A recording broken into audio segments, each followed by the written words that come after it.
Meus irmãos, eu falo a vocês como a pessoas que conhecem a lei. Acaso vocês não sabem que a lei tem uma autoridade?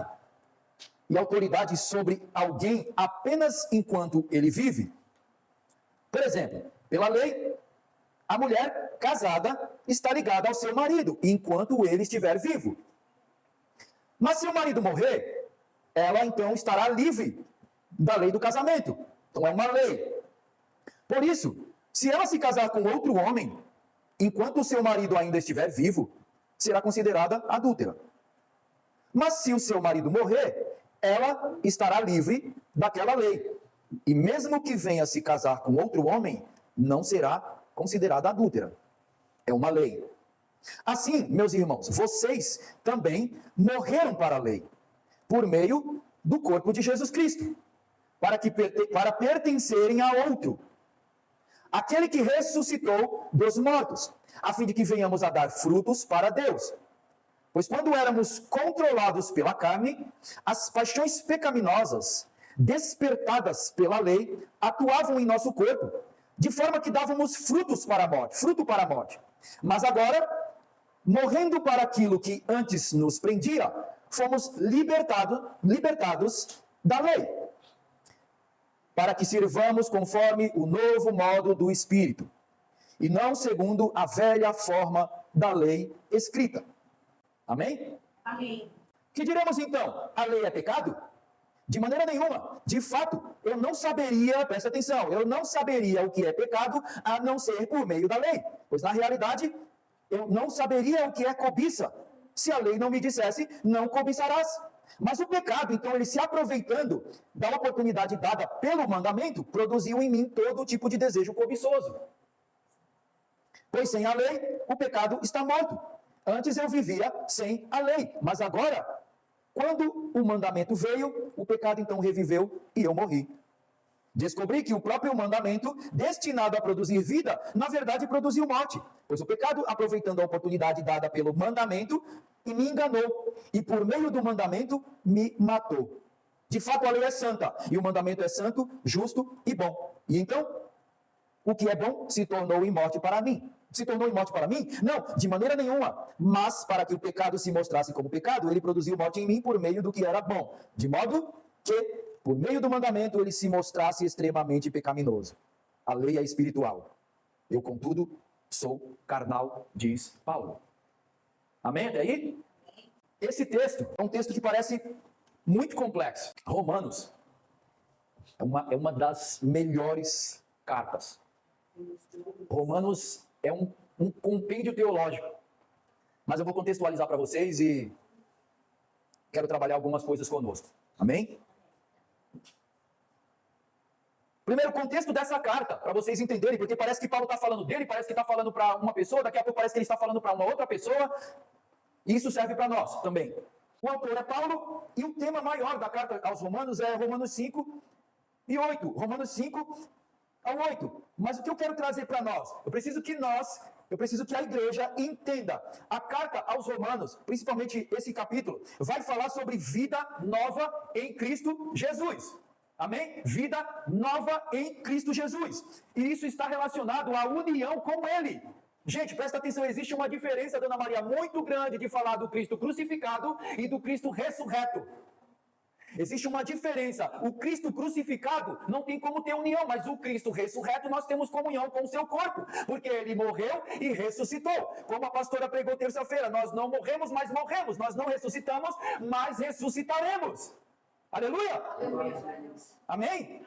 Amém. Mas é importante entendermos a lei. Que lei? Que lei é essa que Paulo vai falar nas cartas? Paulo ele está respondendo, presta atenção, Paulo ele está respondendo uma tensão que estava acontecendo na igreja de Roma. O que estava acontecendo? Existiam judeus que estavam totalmente atrelados e ligados à lei mosaica. Principalmente os 10 mandamentos. Não farás imagens, não adorarás outros deuses, não adulterarás, não furtarás, não matarás, não jurar falso testemunho. Para quem já leu os 10 mandamentos ali, vocês vão entender, está lá em Êxodo. Tinha um outro lado. Quem fazia parte do outro lado? Os gentios. Quem eram os gentios? Aqueles que não eram judeus. Então existia uma tensão, por quê? Porque os judeus falavam assim, não, para você ser salvo, você tem que fazer a obra.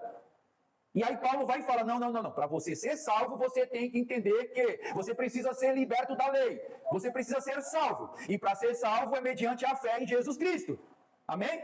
Então existe uma tensão. É como se aqui na igreja eu pastoreasse de uma forma, a pastora pastoreasse de outra forma, e no meio de vocês cada um ficasse dando um pitaco dizendo, não é assim que o pastor falou, faz do jeito que eu falo. Ah, não é assim que a pastora falou, faz do jeito que eu mando. Como que a gente vai fechar isso daí? Não prospera, amém? Não prospera. Então existia uma tensão. Os judeus, não, você tem que obedecer à lei. Paulo vai e fala, não, calma aí, espera um pouquinho. Você entende o que é a lei? Nós somos salvos pela fé em Cristo. E está relacionado à graça. Daí então o que acontece? Lei mosaica e graça e justificação pela fé. Até aí tudo bem? Amém. Então vamos lá. E aí só para nós entendermos aqui, eu estou discorrendo já o texto, tá? Então olha só. O texto-chave para a nossa vida é: vocês também morreram para a lei por meio do corpo de Cristo. Amém? Amém, amém ou não amém? Amém? Vocês também morreram para a lei por meio do corpo de Cristo. Mas que lei é essa? Que lei é essa? Então Paulo vai falar para as pessoas, presta atenção, Paulo vai falar, missionária, para as pessoas que conheciam a lei. Só que eles estavam querendo trazer os gentios para se converterem ao judaísmo. Então, Paulo ele vai falar para quem conhece a lei. Então, aqueles que conheciam a lei não estavam querendo cumprir com o que Paulo estava dizendo. E aí, Paulo ele vai falar que a lei, ela só tem jurisdição, ela só tem poder apenas enquanto há vida. Por isso que ele vai usar a ilustração do casamento. Então, por exemplo, pela lei, eu estou casado com a minha esposa. Eu só posso me envolver com outra pessoa, ou ela só pode se envolver com outra pessoa se eu morrer, ou eu posso me envolver com outra pessoa se ela morrer. No céu, a Bíblia fala que não se dá em casamento. Se eu optar em ficar a minha vida inteira sem ninguém, por respeito a ela, por amor a ela, e sofrer e andar em pecado, eu estou errado. Eu estou errado, e vice-versa. É por isso que Deus ele não condena o ato da viúva. Se a viúva quiser se casar com outra pessoa, ela se casa, mas existe uma lei para isso. Então Paulo, ele vai usar a ilustração do casamento. Então, aqui ele condena o adultério. Então é necessário que estejamos casados. Por exemplo, eu estou casado com a minha esposa. Só que Paulo, ele vai muito além do que isso. É necessário que haja solidificação, é necessário que haja um casamento segundo a lei, para que a graça de Deus se cumpra sobre a vida de quem não está casado e passa a se casar, amém? É bíblico.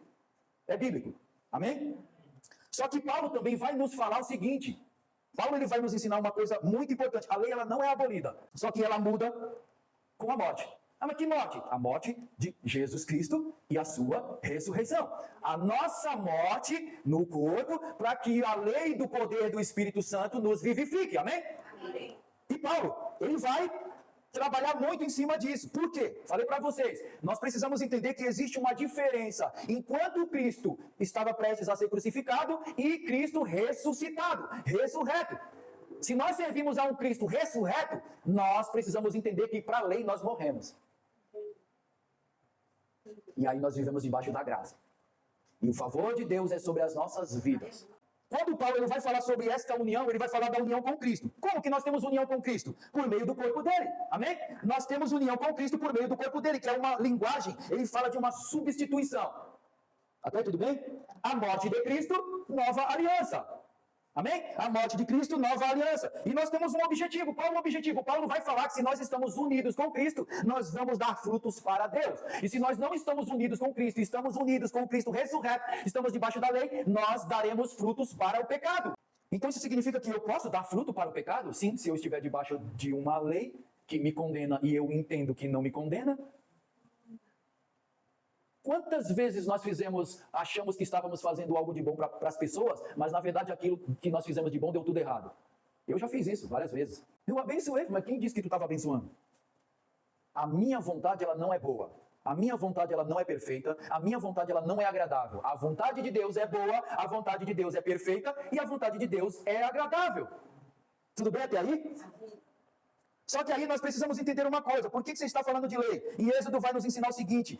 Nós precisamos entender que nós somos libertos da escravidão. Mas que escravidão?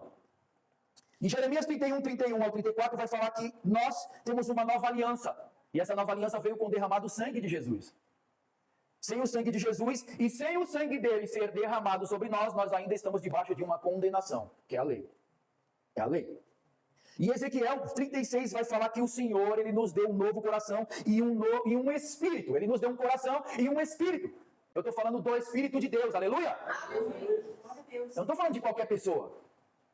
Eu estou falando de alguém que criou os céus e a terra e ele revela a mente dele para aqueles que buscam ele, porque a palavra de Deus diz o seguinte: darei sonhos, darei visões, aleluia? Darei sonhos, darei visões e derramarei sobre toda a carne, sobre toda a natureza pecaminosa o meu espírito, aleluia? A lei escrita então não é o problema, mas a carne é incapaz de obedecê-la. Ele vai falar o seguinte, Paulo ele faz a pergunta e responde, ele vai falar assim, eles perguntam assim, ele mesmo pergunta, mas a lei é boa ou o pecado então é o problema? Então a lei é um pecado? A lei não é um pecado. De modo algum a lei é um pecado. Ela tem uma função. Tá, mas está muito complicado. Presta atenção. Quando Paulo vai falar sobre cobiça, sabe quando um filho erra e ele não sabe que errou? Ele passa a entender que errou quando você vai lá e fala, você está errado. Entende? Ó, agora você sabe que você está errado. E se você fizer isso, que você sabe agora que você está errado, você vai ser punido. Vai ter uma condenação. Vai ter uma consequência. Você vai ter danos. Então, a lei, ela justamente revela o pecado, Daniel. A lei, ela justamente revela o pecado. Se não fosse a lei, presta atenção, morreríamos sem lei. Mas a lei surgiu justamente para que nós pudéssemos entender, os judeus entenderem, os gentios entenderem. Agora eu sei que eu estou em pecado. Por isso que a palavra diz o seguinte: conhecereis a verdade e a verdade vos aprisionará. Ô glória! A verdade vos libertará. Eu não sabia que cobiça era pecado. Agora eu sei. Então não devo mais cobiçar. Eu não sabia que matar era pecado. Agora eu sei. Então não devo matar. Eu não sabia que eu era idólatra.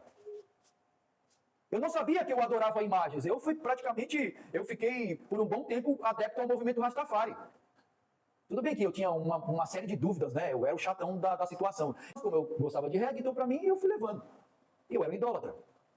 Mas eu não sabia. Quando o Espírito Santo me fez enxergar que eu era um idólatra, a lei que me fez entender que eu estava em pecado, começou a lutar dentro de mim para dizer assim, agora faz mais ainda esse erro que você está cometendo. E aí eu comecei a conflitar. Por isso que existem algumas pessoas que falam que crente parece que é bipolar, né? Por quê? Porque existe uma natureza pecaminosa dentro dele e existe o poder do Espírito Santo. Aí a gente fica assim, eu obedeço quem? Eu obedeço quem? Eu obedeço a Deus ou obedeço o Espírito? Quem é que está falando? Que será que é o Espírito Santo que está falando para mim? Será que é a minha natureza pecaminosa? E é totalmente diferente a palavra carne é totalmente diferente de soma, que é corpo. Carne é sarx e significa natureza pecaminosa, onde tem os nossos desejos de não obedecer a Deus. Por isso que Paulo vai falar assim, ensinando aqui, ó, peraí, o bem que eu quero fazer eu não faço. Mas o mal que eu não quero, eu vou e fico fazendo constantemente. Porque a carne luta contra o Espírito. E aí, quem é que está vencendo aí na tua vida? Olha só. Então é muito importante a gente entender que a lei é boa. Sabe aquela história de nós falarmos assim, não coloca o dedo na tomada, porque tu vai tomar um choque e pode morrer. Aí a criança, aí ela vai e coloca. Era mais fácil tu falar assim, faz o seguinte, põe o dedo na tomada que tu morre. Aí a criança já, peraí, ele falou que eu vou morrer? Então eu não vou. É uma psicologia reversa. Só que aí tu é responsável, então tu tem que ficar vigilante. Quando ela tentar colocar, tu puxa ela.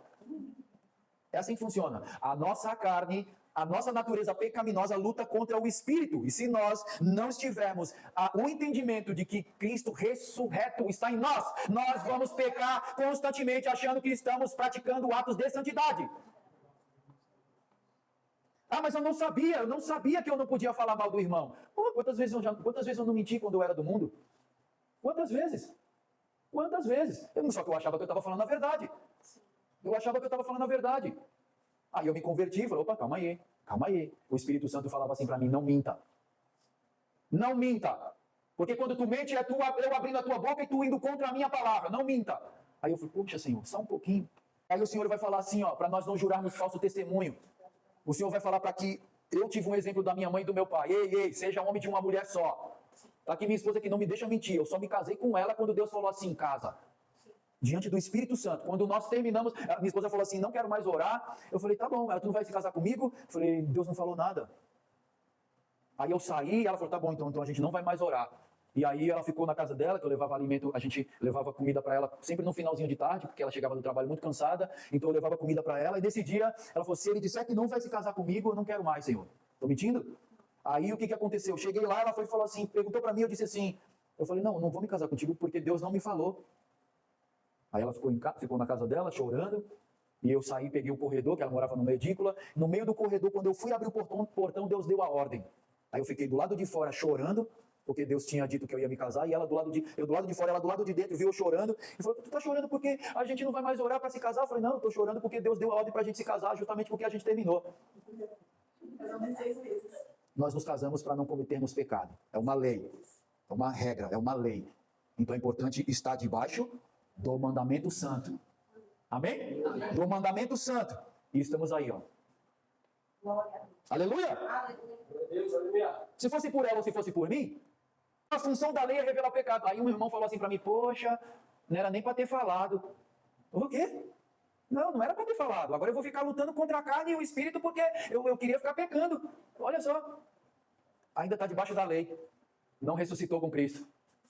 Está debaixo da lei. Eu falei, toma vergonha, rapaz. Agora que tu tem que viver e ser crente de verdade. Agora que tu, porque você sabe, cobiça é pecado, adultério é pecado, falar mal do irmão é pecado, injúria, difamação é pecado, idolatria é pecado, é só ler o decálogo. Aí Jesus vai e fala assim, ó, a lei ela dá nome ao pecado, ela expõe a profundidade da rebelião humana. O que eu quero trazer para nós hoje é que o homem ele estava debaixo de uma rebelião. O homem era rebelde. E nós vamos, Daniel, lutar a vida inteira. Nós vamos lutar a vida inteira contra a nossa carne, a nossa natureza, mas nós precisamos subjugá-la em nome de Jesus, porque não tem como esse negócio de mata a carne, não, nós subjugamos ela. Quando ela quiser ressuscitar, a gente dá uma ordem para ela e fala assim, quem manda aqui é Jesus Cristo, o ressuscitado. Glória a Deus. Aleluia! Porque se fosse por mim ou se fosse por qualquer pessoa aí, a gente estaria falando que é cristão e em estado de pecaminosidade, gente. É o que Paulo fala. É o que Paulo fala. Paulo fala sobre isso. Então, a lei ela veio expor, a função dela é expor a profundidade da rebelião humana. Deus, através do poder do Espírito Santo, vai te dar capacidade. Aquele que roubava, não roube mais. Aquele que adulterava, não adultere mais. Aquele que matava, não mate mais. Aquele que mentia, não minta mais. Aleluia. Quantos casais aí ó, vivem em pé de guerra porque vivem um mentindo para o outro? Vivem um mentindo para o outro. 5 visões Deus me deu sobre a igreja. E aí, quando ele mostra, eu falei, meu Deus, e agora? Deus, ele ainda fala. Então, não endureça o teu coração para que o Espírito Santo diz. Ouça o que o Espírito Santo diz à igreja. Aí tu está conversando com uma pessoa que 5 minutos atrás mentiu sobre a tua vida. E ela não sabe que tu sabe. Nós precisamos ter saúde, sabia? Nós precisamos ter saúde. Porque o dono do ouro e da prata, o Criador dos céus e da terra, ele habita em nós. Glória a Deus. Aleluia! Maior é o que está em nós. Amém? Do que o que está no mundo. Mas calma aí, quem é que está em nós? Tem poder para fazer a gente pecar ou tem poder para fazer a gente se santificar? Quando nós cumprimos o mandamento santo, quando nós amamos, não só de palavra. A igreja tem hábito de amar só de palavra. Só de palavra. Só de palavra eu mando carta, envio textinho. Isso aí não vale. Não me ame só de palavra. E nem eu amar você, nem eu devo amar vocês só de palavra. Isso aí é fácil.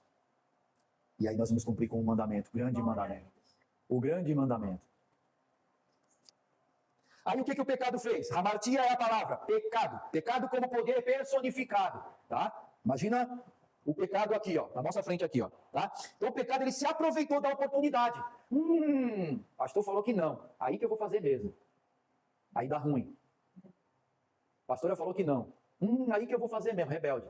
Aí dá ruim. Existe uma gestão. Existe uma gestão. Existe uma liderança. Presta atenção. O pecado, ele se aproveita da situação e faz com que nós sejamos enredados por ele. E achamos que estamos fazendo certo. A lei, ela não cria o pecado, ela expõe. Vocês conseguem entender? Ela expõe. Por isso que a Bíblia vai dizer que Deus, Jesus Cristo, veio para desfazer as obras do maligno. O maligno, se ele construir uma obra na tua e na minha vida, pode ter certeza, se tu clamar o sangue de Jesus, vai ser desfeita em nome de Jesus. Nós não podemos deixar ele construir uma obra nas nossas vidas. Porque todo aquele que está em Cristo não vive pecando, não vive no pecado. E do 14 em diante, existe um conflito interior. É tipo assim, eu estou em pecado, mas eu não quero me santificar. Eu estou em santidade, mas eu quero pecar. Ele vai falar assim, Quem é o eu aqui? Quem é o eu? Porque Paulo, ele está falando dele, ele está usando ele como exemplo, ele está falando para os gentios, ele está falando para os judeus, e ele também está colocando situações como exemplo. Então ele vai falar assim, aqui a gente vai entender o seguinte, Paulo ele está falando sobre 3 posições principais para a gente entender quem é o eu aqui, tá? Então, Paulo, ele está falando dele antes da conversão, Paulo, ele está falando dele antes, como judeu, sobre a lei, e Paulo, ele está falando como crente, descrevendo o conflito interno e contínuo. Por isso que ele vai usar o eu. Vocês já escutaram alguém falar assim, nossa, a pregação foi para aquela pessoa. Foi para ela, mas ela terceiriza, né? Foi para ela, mas ela terceiriza, porque é para mim. Aí fala assim, ó, é para tua. Fala como crente descrevendo o conflito contínuo, presta atenção. Será que eu paro de praticar? Será que eu paro de roubar? Será que eu paro de mentir? Aí o Espírito Santo fala, para, e aí ele fica lutando. Por isso que nós precisamos ler a palavra. E não somente ler a palavra, mas praticar a palavra. Sim. A Bíblia vai falar, presta atenção, a Bíblia, Jesus Cristo vai falar que uma condição de adultério é quando o homem não está casado com uma mulher. Presta atenção. Só que Paulo também vai falar, Jesus vai falar também o seguinte, basta só tu pensar que tu já comete adultério. Basta só você pensar, porque quando se trata disso, é quando você tem o café e você joga o leite. Adulterou? Ou? Sim. Entende? Então quando você mistura o teu pensamento com a situação, pecado. Por quê? Porque a situação ali era para condenar uma só pessoa, não 2. Existe um contexto político ali, mas enfim, só para vocês entenderem. Nós não podemos conflitar o nosso eu. Nós vamos, tá, gente? Não estou falando como alguém que não erra contra Deus, não, tá? Eu erro contra Deus. Eu peco contra Deus. Ah, você peca? Às vezes eu fico impaciente. Não é pecado para mal. Às vezes eu fico impaciente, entendeu? Pode não parecer, mas eu fico. A diferença é que eu ajo, né? Eu fico falando com o espírito ali, assim, o que eu falo, mas eu fico, entendeu? Eu fico. Então assim, eu tenho as minhas falhas, eu tenho os meus conflitos também, mas eu preciso entender, calma aí, vamos discernir. Isso aí que tu tá evidenciando aí, é de Deus? Não. Aí o espírito vai e fala, não é. Então eu tenho que fazer com que a minha carne ela seja subjugada. Porque a Bíblia fala que o espírito está pronto, aleluia! A carne é... Aí sabe o que falaram para mim? Não sei se vocês já escutaram. Ah, não, mas aí a gente alimenta ela, já que ela é fraca. Ah, meu Deus. Alimentar a nossa natureza pecaminosa é estar debaixo do jugo da maldição. Ainda esperando Cristo ser crucificado. É o que está acontecendo com os judeus até hoje. Aí Paulo vai falar que a lei ela é espiritual. Por quê? Porque a lei ela tem uma origem divina. Não é o Estado que manda. É a Bíblia que manda, não é o Estado, é a Bíblia que manda, não é o desembargador, não é o magistrado que manda, é a Bíblia que manda. Porque a lei, ela é espiritual. Aí Paulo vai falar, eu sou carnal, a minha natureza adâmica, minha natureza pecaminosa. Por isso o conflito. A lei de Deus está relacionada à nossa mente, tá? A lei do pecado, os membros do nosso corpo. Por isso que Paulo vai falar assim, os membros do meu corpo fazem aquilo que eu nem quero que ele faça. Então nós precisamos ser carnais ou espirituais? Espirituais. Paulo vai falar assim, ó, miserável homem que sou. Quem me livrará do corpo desta morte? Quem nos livrará do corpo desta morte? Jesus Cristo. Jesus Cristo nos livrou do corpo desta morte, amém? Através da sua ressurreição, da sua morte e ressurreição. Foi uma palavra muito bem colocada. Nós não morremos, mas já morremos com Cristo, Daniel. Nós não ressuscitamos, mas ressuscitamos com Cristo. É o famoso já e ainda não. Aleluia, Deus. Ah, mas eu ainda minto. Então tu está debaixo da lei. Ah, mas eu estou transgredindo. Se você está transgredindo a lei e reconhece que precisa mudar, você vem para debaixo da graça. Paulo vai falar que estão descaídos da graça. É muito importante isso, gente. Sabe, desgraçado. É viver uma vida descaída da graça. Caída da graça. Paulo vai falar, miserável homem que sou, quem me livrará do corpo desta morte? E aí ele está falando sobre o seu próprio eu. O que Jesus disse? Jesus falou o seguinte, todo aquele que quiser me seguir, tome sua cruz e... Então ele disse assim, ó, eu preciso deixar o meu eu. Eu preciso deixar o meu eu. Não tem como eu seguir Jesus Cristo, gente, pedindo para que Jesus faça só a minha vontade. Pelo contrário, seguir a Cristo é fazer a vontade dele, não a nossa. Amém? Amém? É fazer a vontade dele, não a nossa. Glória a Deus? Glória a Deus. E uma resposta para nossa vida. Graças a Deus por Jesus Cristo, nosso Senhor, que nos livra da condenação. Mas e se eu estou debaixo? Se livra. Faz o que tem que fazer, se livra. Age conforme a lei, porque a lei é santa. A lei é santa. A lei é boa. Por quê? Porque, presta atenção, morrer sem ter o entendimento Morrer porque tapou os ouvidos e não quis ouvir a vontade de Deus, é difícil, tá? É difícil. Amém até aí? Amém. Então vamos lá, eu vou finalizar. A lei é santa, amém? Amém. O pecado é enganador. A carne é impotente, amém? Amém. Cristo é o nosso libertador. Parece que nem estou usando o microfone. O Espírito é capacitador. Glória a Deus. Amém. Tem uma palavrinha muito interessante e importante em Gálatas que fala assim, a lei é como um aio, né? Aio. O que significa aio? É como se fosse um tutor, é como se fosse um pedagogo. Ei, filho, deixa eu te ensinar. Tu tem quantos anos? 80. Tu tem quantos anos? 70. Tu tem quantos anos? 90. Deixa eu te ensinar. Eu vou te conduzir, tá? Como uma ama de leite amamenta o filho, eu vou te conduzir, e a Bíblia diz que Deus, ele encerrou o pecado na humanidade. Então eu vou te conduzir até o fim da lei, que é Cristo. Quando você chegar em Cristo, você já vai chegar reconhecendo que estava condenado, que é pecador, que merecia lago de enxofre e fogo, e Cristo ressuscitou porque ele morreu para te dar a vida eterna. Mas não adianta eu estar como alguém que ainda mama, agir como se fosse um ancião de dias. Não dá. Paulo vai falar assim que não tem experiência nenhuma na palavra. Não foi experimentado. Não foi forjado, não foi provado. Esse daí vai ser levado por qualquer vento de doutrina se Deus não for com ele. E é uma palavra muito interessante, porque quando eu entendi isso, as coisas que estavam me fazendo pecar contra Deus, Daniel, eu deixei na hora. Pá,